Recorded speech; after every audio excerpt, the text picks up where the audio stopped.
I'll probably forget to get my book signed. Okay. First of all, let me introduce our author for the evening. And I've already gone through how am I supposed to pronounce his name. And he's been very generous to say I can do the easiest thing and introduce him as Joel Dicker. Hi, good evening. How are you? Thank you, Karen. We're going to start first with a conversation between Joel and myself, and then we'll take questions from the audience, plus the virtual audience that will be watching this. So that's kind of the game plan. And then after that, we'll get your book signed by him, okay? So we've talked a little bit, but if I can repeat. Yes, of course. You studied law. Yeah. And you have a master's degree in that. And what I asked was, how did you segue from law into writing? Yeah, and the answer is I did not really. I was always very into arts. I always loved to paint, to play the music. I wanted to be an actor. I wanted to be an author when I was a kid.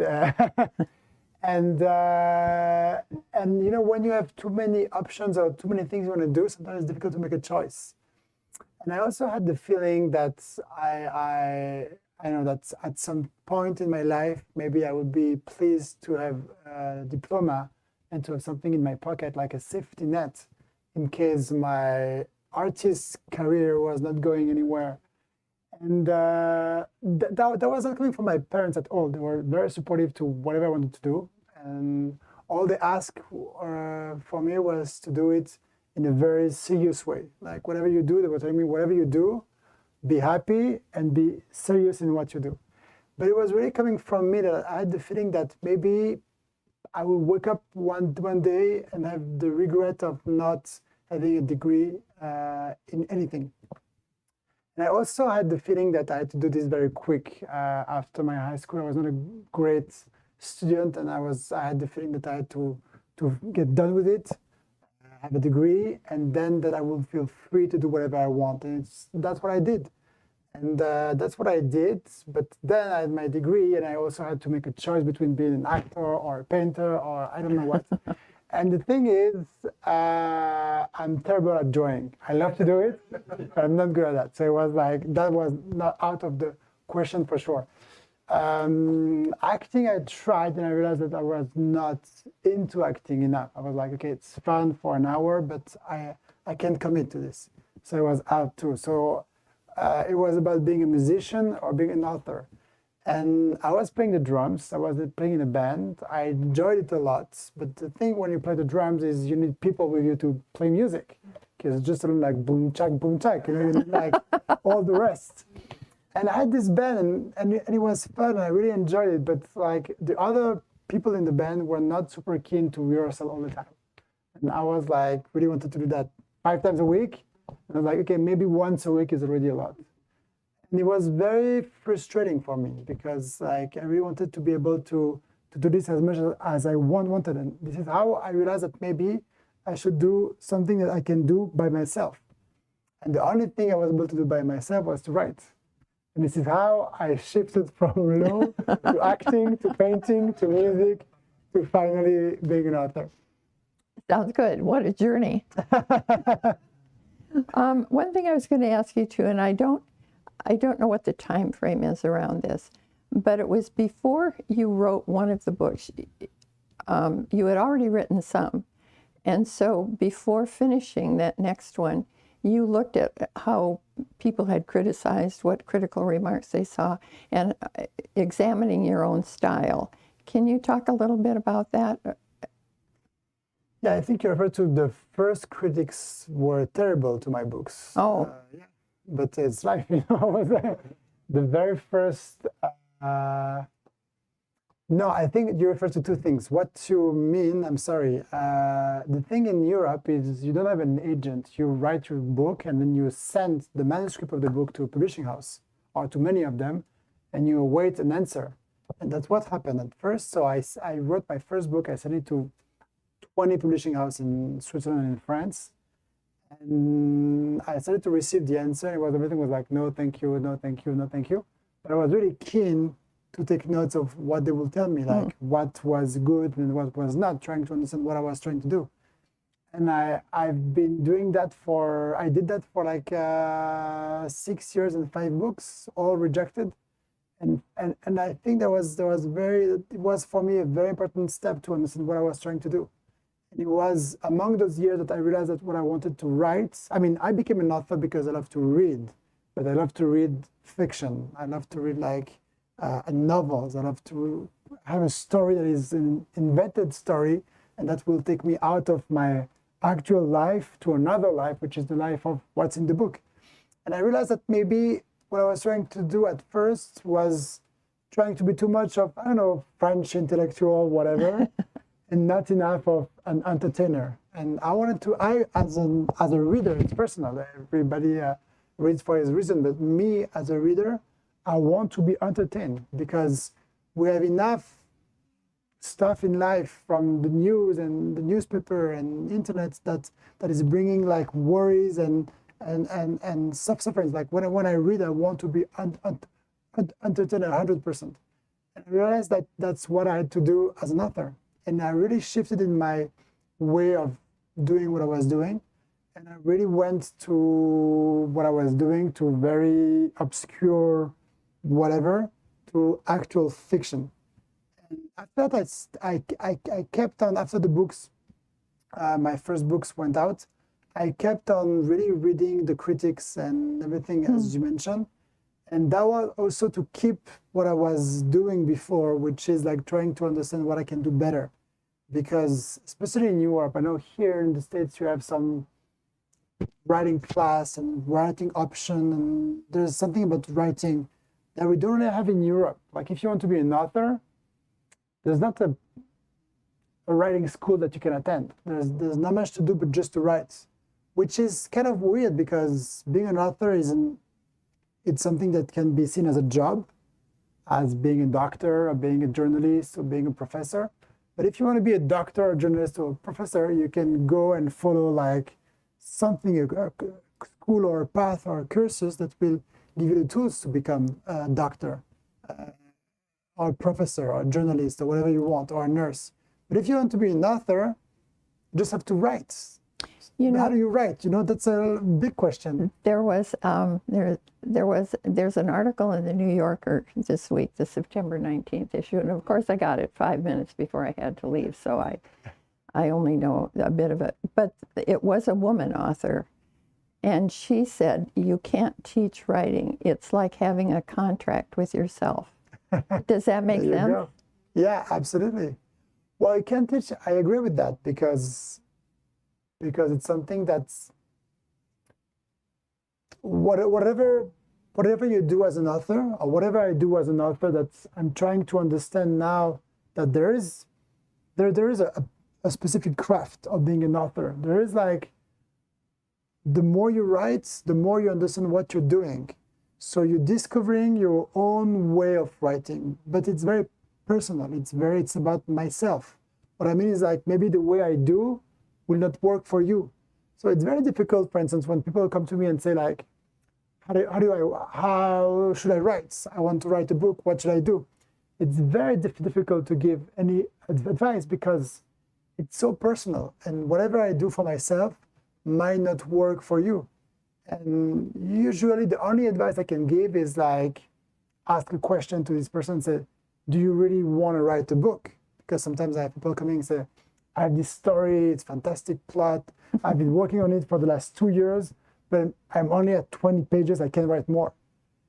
And I ask, I'm like, but do you really want to write a book? Do you really want to commit and do all the sacrifice and spend that much time to write a book? Because it's a very long process.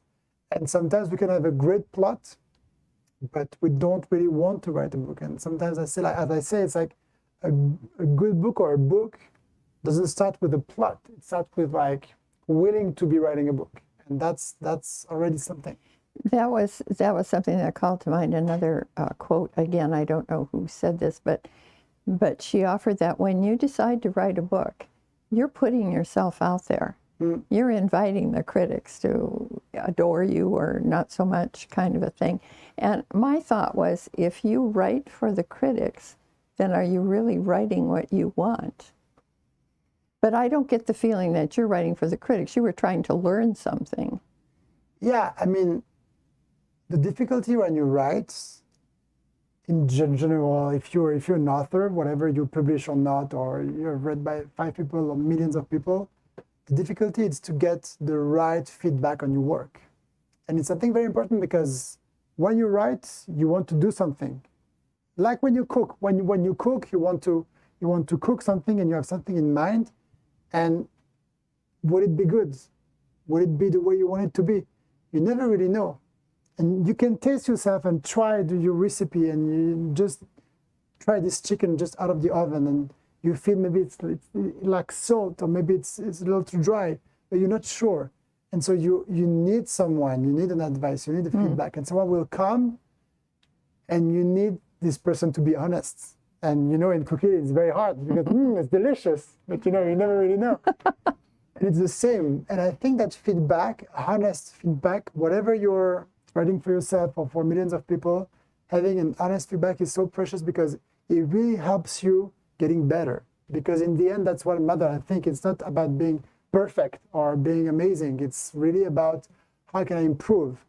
And I know if you guys have kids, but I have like kids 3 and 1. And now my 3-year-old boy comes to me and says, "Oh, Daddy, draw me a horse."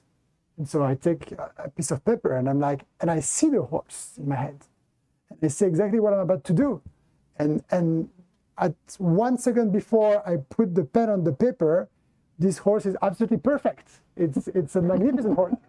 And I stood up and was like, oh my gosh, what am I doing? And you say, oh, it's a dog maybe, or it's I don't know what. And that's what I mean. It's like when the beauty of a book, I think, for an author, besides the joy of sharing a story, the beauty of the book is how can I do better for the next book? Right. And that's to get to this level, you really need the honest feedback of people that will tell you that was good, that was not. Or this is how I understand the story.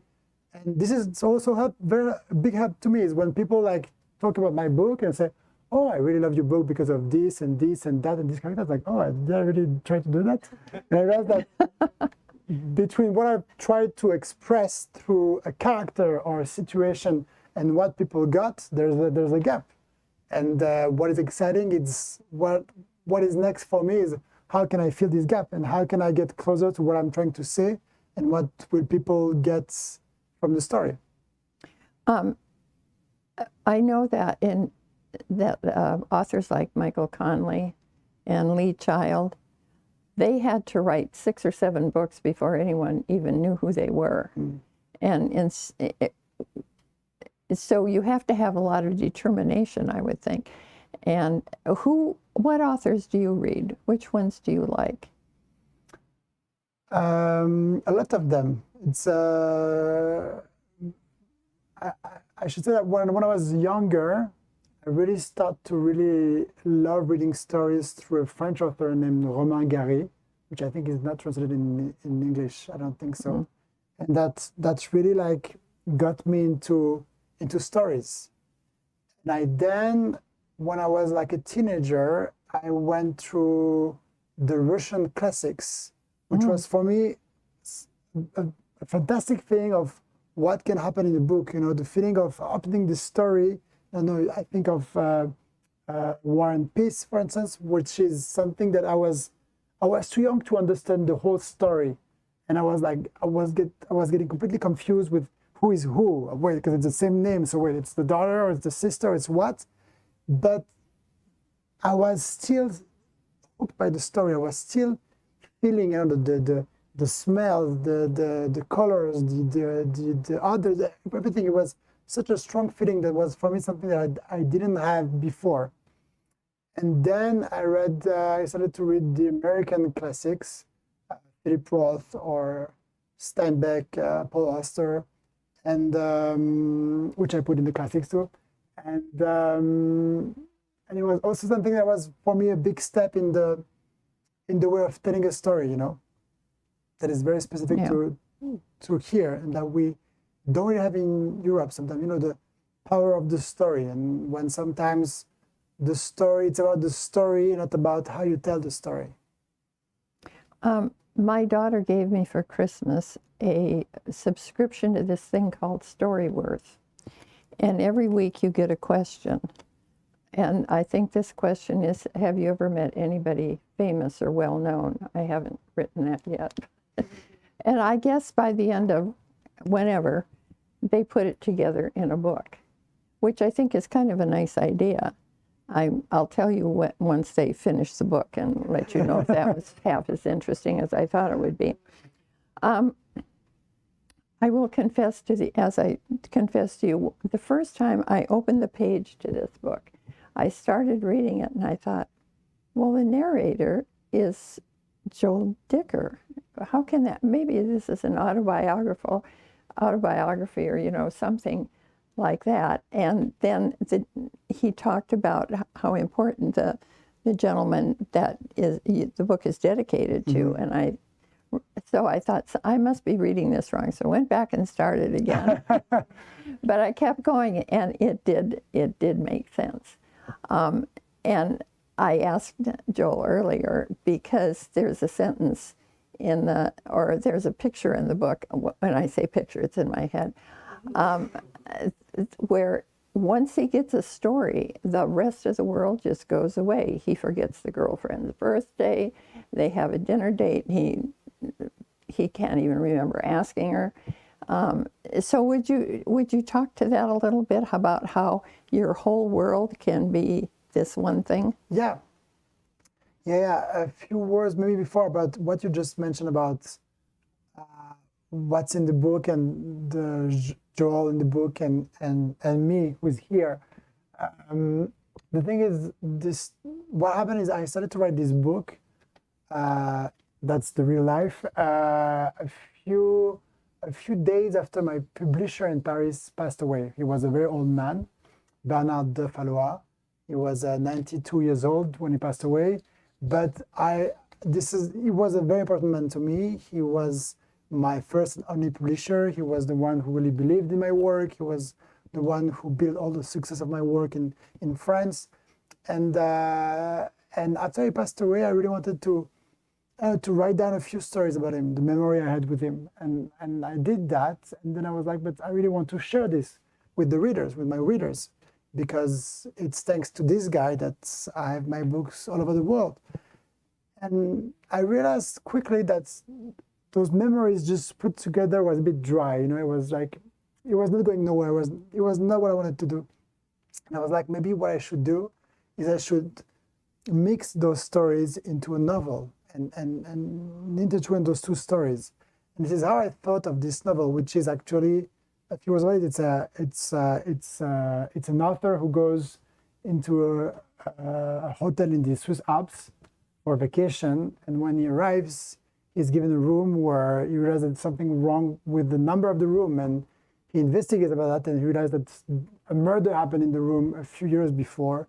A murder that was never solved, and the author will decide to investigate and to solve the murder.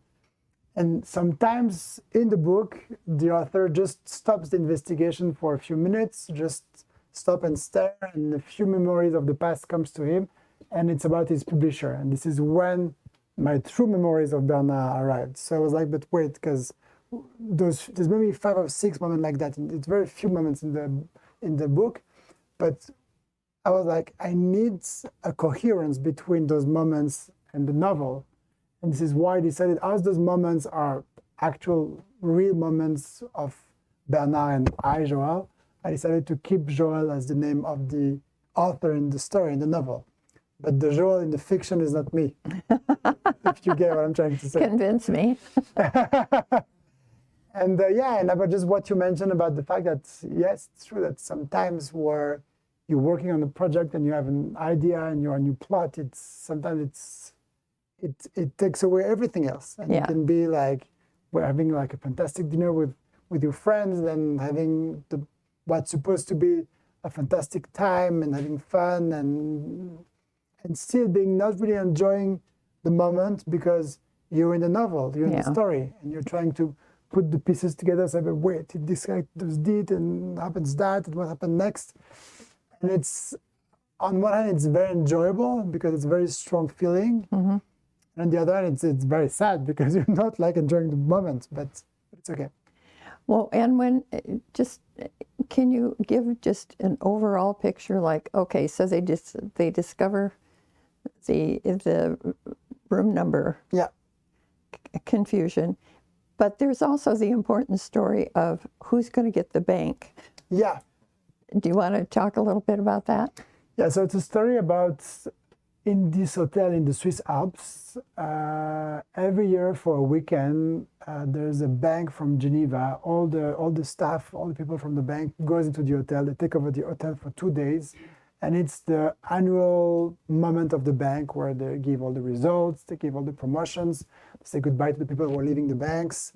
And on the weekend of the murder, so the murder happened during this weekend, so we understand that it's related with the bank, was a very specific weekend because they were about to elect the new president of the bank.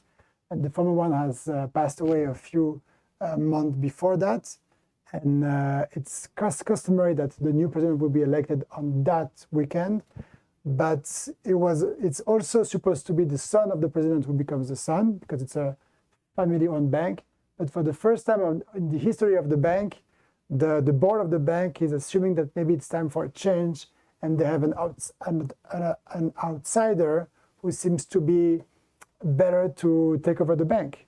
And so it's all about this whole fights about who is become to be the president of the bank, and the day of the election, a murder will happen.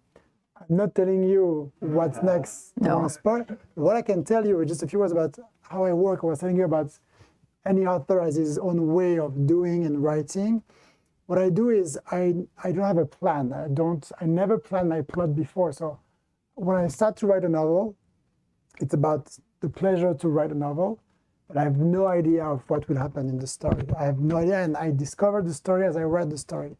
And specifically in this one, what was fun for me and stressful at the same time is I wrote the book as you will read it. So the first thing I wrote, it's the first page, and the first page is there's a murder. There's a person of the staff of the hotel goes to a room, brings the breakfast, opens the door, knock on the door, no one opened, but the door is slightly open. So the guy opened the door to bring the breakfast in the room, and there's a body laying on the floor, and someone is dead.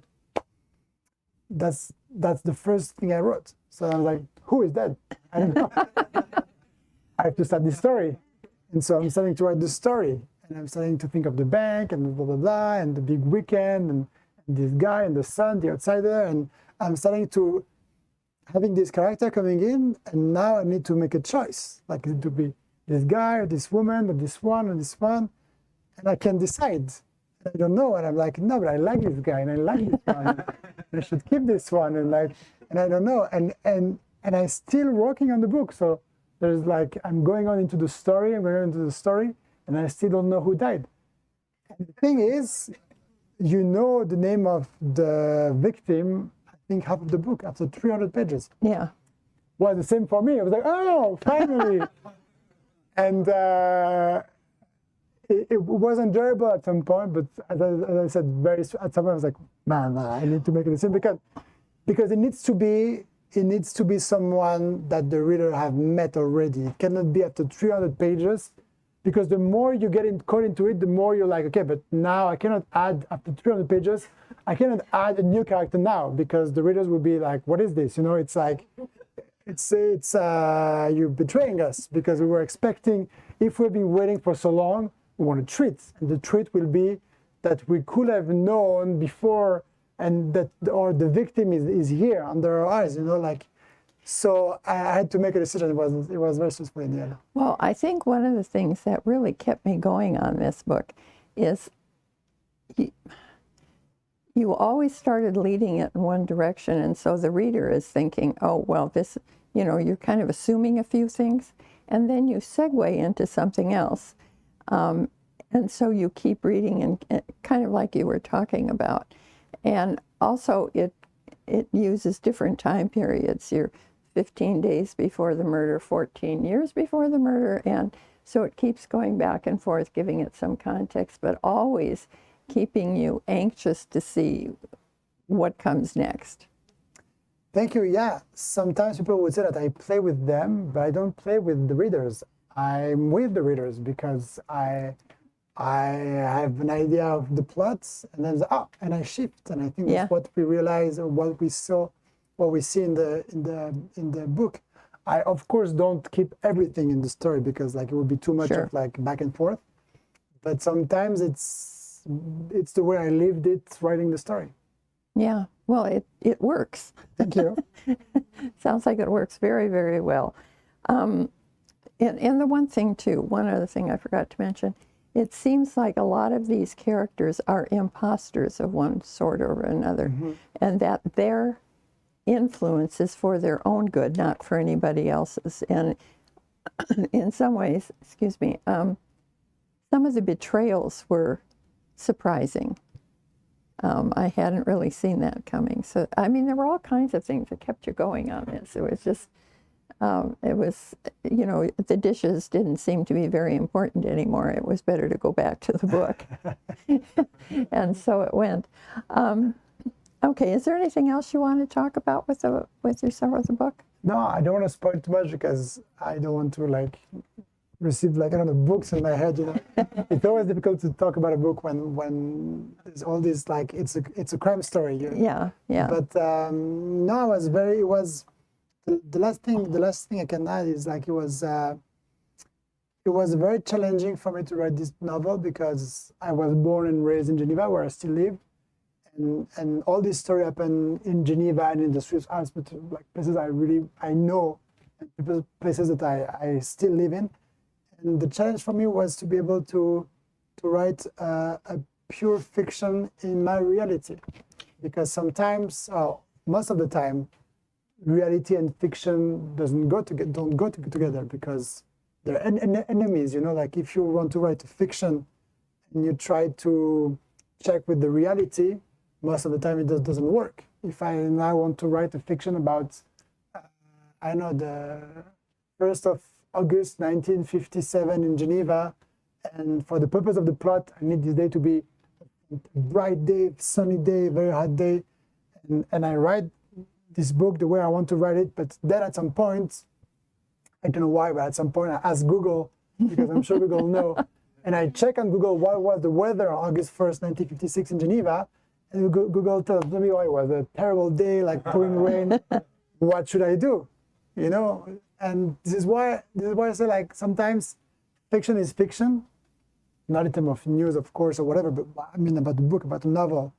I think the novel, put aside like a historical novel with the purpose of telling you a historical thing.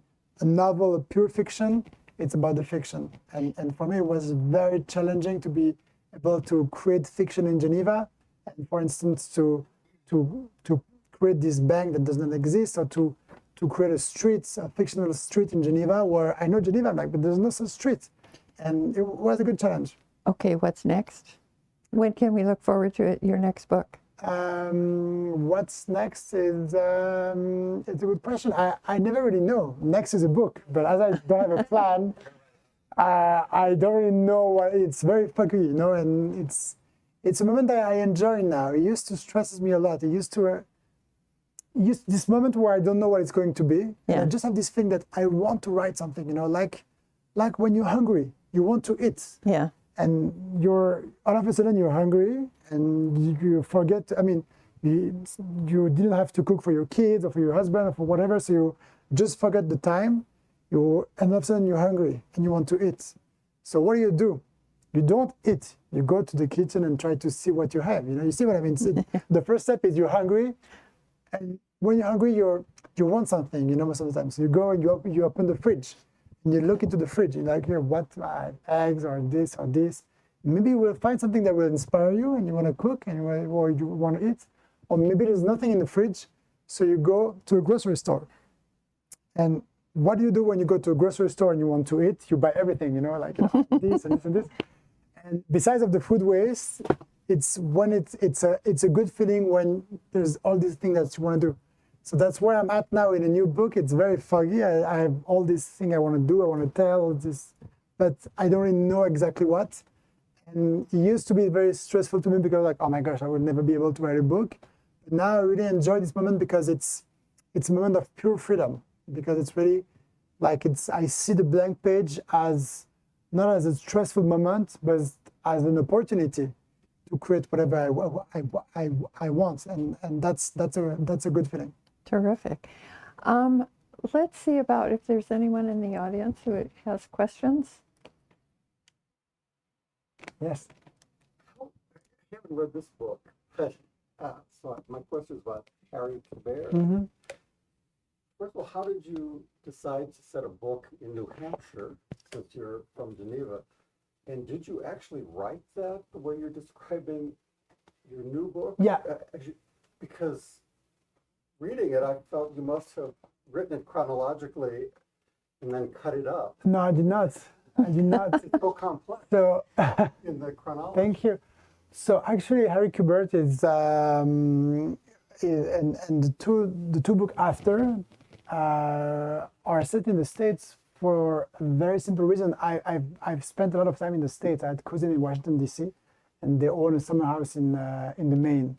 So we used to go from Boston and go all the way to the coast up to Quebec sometimes with my parents and when I started to write fiction, I had the feeling that, and I was telling you before about how at some point I realized that what I wanted to do was be an entertainer, writing like pure fiction. And I realized that I was able to set my story in the States because it's especially on the East Coast, because I knew it pretty well, or well enough to be able to use it to set a story. But it would give me the opportunity of being like 6,000 miles away from my characters, from the story.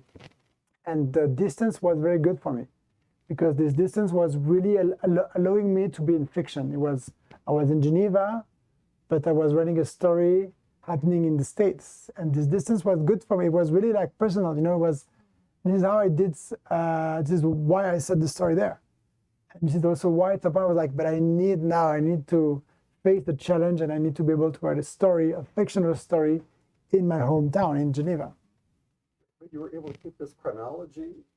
Yes, I always worked this way because I always felt like that's also really personal, and I know some authors have like a plan and everything, which is great, and I wish I would have that, because it's easier, I think. But I always also felt like a plan is, when you have a plan, you miss the opportunity of discovering something of the plot and of the story. And I really feel like the plan is like going from A to B using Google Maps, where it's fantastic, it's very efficient, you will find your way, you will not get lost, it will be the shorter way, but you will just follow one path, as opposed to getting lost, which is a luxury, and trying to find this way you will discover something that you will think of something in the plot that you will have never think of if you would have a plan before.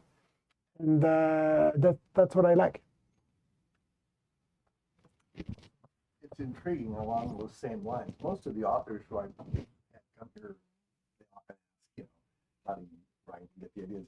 It seems like most everybody says they've got a pretty general idea from first to last what's going to happen, and some will say, "Oh, occasionally I'll sign something new," but you seem to like have an idea of the general, but then some big things just wait for more creative spark as you're going. Is that right? Yeah, I like that. I never know. All of these books are crime stories. I never know who is the murderer till almost the end. And all I know is like that the pledge is that the murderer will be someone from the story before. What I mean is like, you cannot write 500 pages and at the end of the story, it's all of a sudden like, I don't know, a trucker that just passed by, it will be a betrayal to the readers. So it needs to be, I think the only rule is like the reader needs to be able to make the investigation by himself and have all the elements in his hand before. But besides of that, I really like the fact that I don't know, because it's also for me a way to test how excited I am about my book. And I know that if I wake up in the morning, okay, what's next? And I go, I sit at the table, and I'm back in the book. Not having a plan is for me the guarantee that if I'm back to the book, it's because I want to be back in the book and not because I just follow a plan. And B, for me, it's a guarantee that my story, I hope so, is clear enough to be followed. Because I'm like, if I need a plan or a map of the story to understand what I'm doing as the author of the book, like imagine the reader will be completely lost. And I cannot expect my reader to, I don't know, have a map of the story while they read the book in the bus, like put in the map to understand. So that's for me also something that is very important to be clear. I have a question for you. Actually, there are some questions from our online audience as well, but I wanted to ask you about the importance of the hotel. You think about, so many great books that feature hotels, and it's a variation of the locked room mystery. Yeah. You think of The Shining, you think of, the Dakota Hotel, the Chelsea, all these wonderful history. Were there any hotels that influenced this book in your own mind? Not particularly influenced, even though inspiration is difficult to say what is inspiration, in the sense that everything that I've read or that I've experienced or movie I've watched are an inspiration for me, that consciously or unconsciously, I think that no one can actually like own his brain in a way where he can decide what is an influence and what is not. So the answer should be like any hotel I've been, or any hotel that I've been reading about, or that I've watched in a movie, or that I've experienced myself as a guest, are an inspiration. But more generally, the hotel is a fantastic, I think, is a fantastic set, because it's a place where people go and live. It's a place where there's stories. It's a place where some people hide. It's a place where we can be a different person. It's a place where some people will meet because they don't want to be seen in another place. So it's a place of stories. It's a place where a story can easily start, and I think that's what I like about it. And sometimes these, places where, violent things have occurred somehow keep the residue of that over time. And that's kind of an interesting way of looking at it. Well, yeah, so many things might happen in a hotel room that we don't know. Yeah. And especially now with what the technology can do, I'm sure that if we swipe a hotel room trying to find different human trace on the carpet or on the walls, I'm sure that it's pretty disgusting, to be honest with you. I remember reading somewhere that they drained the lake in MacArthur Park in downtown Los Angeles, and they found 500 handguns, and then in Lake Mead just recently, here they found bodies. Well, I have a few questions from the online audience, and one of them is from one of our friends in Italy, and her question is, when I read one of your books, it always seems to me that the pages fly. I can read a lot of chapters without interruption because the writing is so smooth. I think the gist of her question is you make it look awfully easy.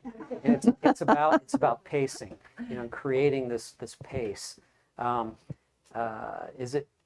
do you do it? Is it easy for you? Or is that something you really have to work at? Well, it's very difficult to be easy. That's the thing. And when something looks easy, it's a good sign, because when you think of sports player, when you think of Jordan playing the basketball, at some point it looks so easy, and you feel I can do that, even though you see what I mean. And that's something, that's a goal, to be able to just take the reader into the stories, and not making him feel like all the work and all the hours and all the years. This is 3 years of my life. It needs to be easy and easy to fly. I like the idea that the pages just fly, because it's about the story, not about the pages. Let's see here. Anybody else while I'm looking for questions here? Look, I just have a comment.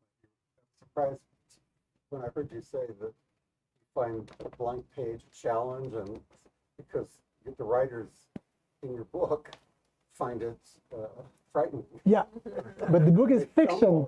The book is fiction. I think you had a question over here. Yeah.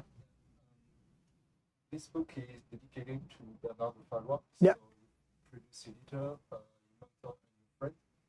And you told on French TV a couple of years ago that Monsieur de Valois just signed you just for one book. Yeah. And if the book is not good, then he won't publish it. Yeah. And despite Harry Quebert was a huge success in the world, he said, if the next book is not good, I won't publish it. Yeah. And now you changed your editor. Is it still the same way to work? Well, I didn't change. So my publisher Bernard passed away in 2018, and I published one more book with his imprint. But he had left in his will. He wanted his publishing house to close after him. It was his publishing house. He was owning it, so he had all the power on it. And what he wanted, it was for the publishing house to close. So I was like, what should I do? Because I had the feeling that I could have gone to another publishing house in France. But I was like, if I do that, it will be like a betrayal to Bernard. Because why? Because of our relationship was so strong that I feel that there should not be no publisher after him or no editor after him to make Bernard to be the one and only one. And at the same time, I was like, but I would like to keep publishing books and be able to share my story with the readers. So I decided to create my own publishing house. And so I had the very bad idea to be an entrepreneur. And I created my own publishing house based in Geneva that is publishing all my work, all my books, because as it closed, I now own my catalog, so all the back titles, all the books from before, and in French it's published by myself. So not that I'm self-published, because I have like a team of people that works for me, and I still have an editor who was working with Bernard, and who also published this book with me with Bernard in print before it closed, and so I still have an editor who was already there before, because that's very important, like being my own publisher, sorry, in the sense that I'm following the process of the publication of the book, but still the work on the text, it's not like myself saying, oh, bravo, very good work. I have actually two people that work with me to improve the text. I have a question about language. We were talking in the back room just for a minute, you know, and you write the books in French, Mm-hmm. and you said you think in French, and but you also speak very good English. Thank you. So do you read the English translation, Yes. and do you have input into the translation process? No, I read it afterwards, and it was very funny, because I read it as a different book, not mine. I have a hard time reading my own books again. So once it's done, it's done. I mean, I read it like thousands of times before it goes to print. But after that, when it's printed, I don't read it in French because I want to change it again. You know, you read it, it's like, oh, I should put and this and that. But in English or in German that I'm able to read too, I read my books, and it's funny because I don't read my own work. I read a story, and it's a funny feeling. There's just a couple of really nice comments. Somebody says, I fell in love with the Baltimore Boys. Thank you. She said, I read it in a difficult time of my life, and it helped me so much. That book will always remain a special one for me. Thank you so much. Heart, Thank heart, you. heart. Yeah. That's nice. Anybody else? Well, I'm looking here. Yes, sir. What's the process of getting stuff that's printed in France and sold into America and getting it translated and done? Obviously, there's been some well-known authors who migrated from Nordic countries, Spain, but, you know, not heard a whole lot of French authors turning into U.S. mysteries. So I'm sure there's a few that I'm missing. And I think it's not up to the author, it's up to a publishing house in the States to be willing to publish an author. The same way anywhere in the world, where a publishing house is interested. In my case, it's a little easier as I'm published in Spain too, and or in Italy. But I know, like for instance, in my publishing house, like one of the editor reads in Spanish, so he was able to get the Spanish version and enjoyed it, and decided to translate it into English. But then it's up to the publisher in the States to find a translator and to make it as a book. Like they know the market and they're the one who decides about it. Someone says here, kind of related to what you're talking about, do you find that it can seem like a different book when it's translated into a different language, or do you think of it as your book? No, I find it like it's like a different book. It's not mine. I don't see it as my book. And there's not, yeah, it's interesting because when it's not in French anymore, it's not about the language, it's about the story. So when I read the English version, it was not about to read the English version to check or proof check if it was good or good enough or if this word was the right word. It was really about the story. And this is, for me, it's a good exercise because this is how I can see when the story like flows and when like there's sometimes it doesn't flow. And it's a good way to see is a work. real art form, isn't it? Pardon me? I said translation is a real art form It is. itself, isn't it? It Yeah. is. And the translator is doing a very difficult and very interesting job because he has to adapt the story but not betray the story. At the same point, it's not my language anymore. You know, it's not my book anymore, but it's my story. So it's difficult. And there's a funny story of an author. I think it's Milan Kundera coming to France for an interview. And during the interviewer is like, "Oh, Milan Kundera, your new novel, it's fantastic, and I really love the way you write now. It's a very different way. All of a sudden, you change your style and your writing, and it's fantastic, and bravo for that, and blah, blah, blah." And Milan Kundera is like, "But I didn't change the way of writing my book." And he realized that the translator in the publishing house has had a change. It was a different man. And sometimes you see the translation can also be like a big change in your book, but that you don't really know, that you don't have control on it. I remember, reading like you, the Russians, when I was in college and stuff, and certain translators from a different generation. Yeah. Like Constance Garnett was the big one for a long time. And then, 30 years later, well, she's kind of conservative and her translation reflects that, and so different people will have different take on those Russian classics. Very interesting. Yeah, it is. Yeah. I have a really good question from Federico.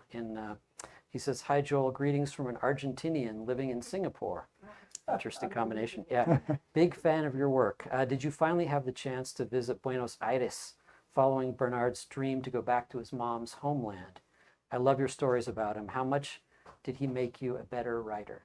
A couple of questions. Thank you. Thank you. Yes, I had the opportunity to go there. And it was very special to me because Bernard's mother was from Buenos Aires. So I went there, unfortunately not with him, but I did this trip. He improved my writing in many ways, but one of them was back to what we were saying before, trying to sound or to easy.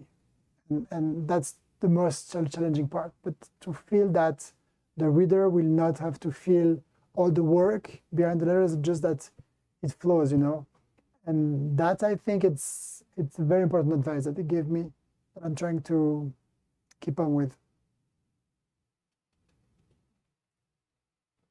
Okay, anyone else from the audience? Okay, then Thank you. we're all yeah. Yeah, so since you said that you were working along the story and even like writing the end when you were at the end, how do you manage and you keep up with potential plot holes or lack of coherence? How do you manage with that? Well, in the end, the thing is, I read the entire story again, or in the process, I realize that at some point, now I have an idea here, that to be able to work at page 450, I need to make a change at the beginning of the book. So I'll go back to the book and make the change.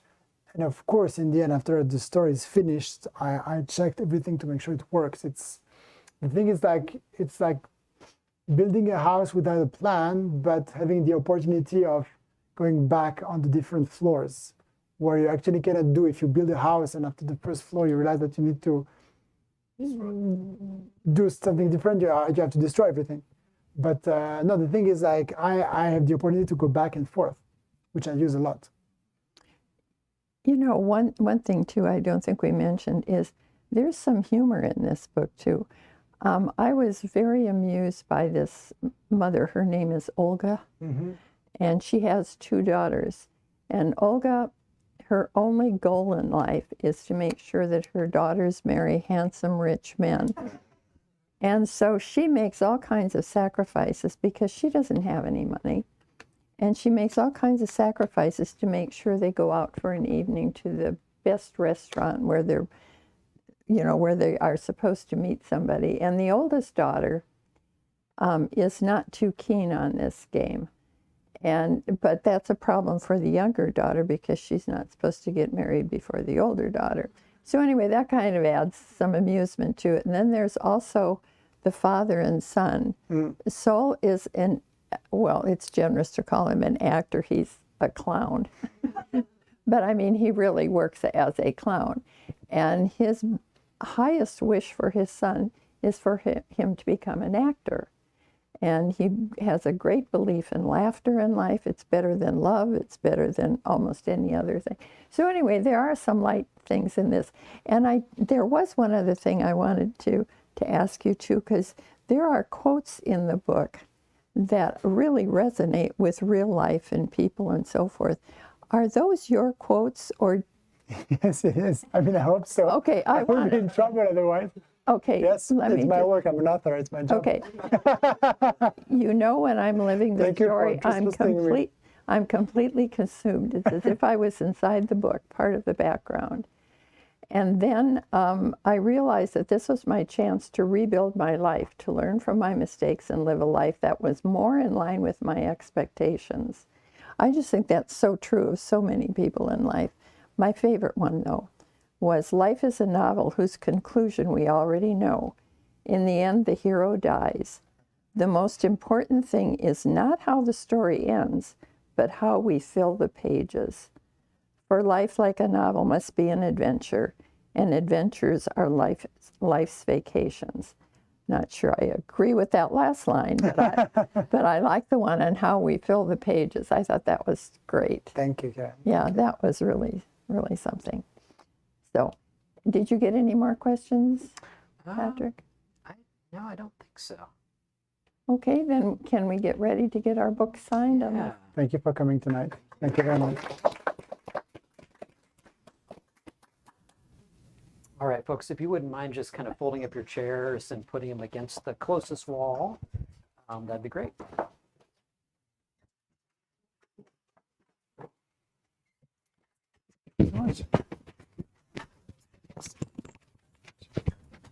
I'm not even going to try and unhook this. Are you happy standing here at this little table? Okay.